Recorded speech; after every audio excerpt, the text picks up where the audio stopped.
বন্যায় ক্ষতিগ্রস্তদের পুনর্বাসনে এগিয়ে এসেছেন চিত্রশিল্পীরা। শনিবার গুলশান ২-এর শাহাবুদ্দিন আহমেদ পার্কে অবিন্তা গ্যালারির কর্মশালায় অংশ নেন জনপ্রিয় ২৮ চিত্রশিল্পী। চিত্রকর্ম বিক্রি থেকে আয়ের পুরোটাই খরচ করা হবে বন্যার্তদের জন্য।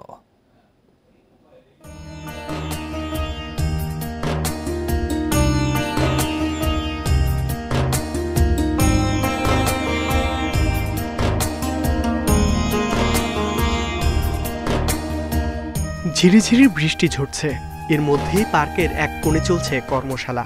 অংশ নিয়েছেন বরেণ্য শিল্পীরা। শিল্পীর তুলিতে উঠে এসেছে উপকূলের মানুষের সংগ্রামী জীবন, ফুটিয়ে তুলেছেন সমুদ্রের সাথে যুদ্ধ করার গল্প। ঢেউ আসতেছে, আবার ভেঙে যাচ্ছে, আবার চলে যাচ্ছে, একটা কন্টিনিউয়াস একটা অ্যাক্টিভিটিস।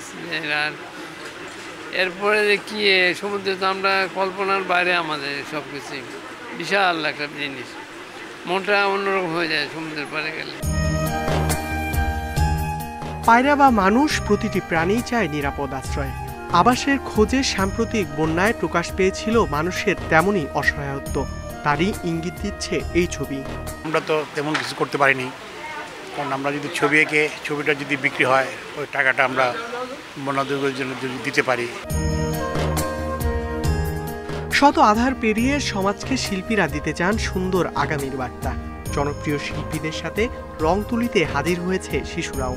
শিল্পীদের কাছে সত্যি সত্যি কৃতজ্ঞ যে আমাদের বলার সাথে সাথে তারা সবাই চলে এসেছেন এখানে। বেশিরভাগ বিশিষ্ট শিল্পী আর যারা নতুন প্রজন্মের শিল্পী, তারা সবাই মিলেই এসছেন।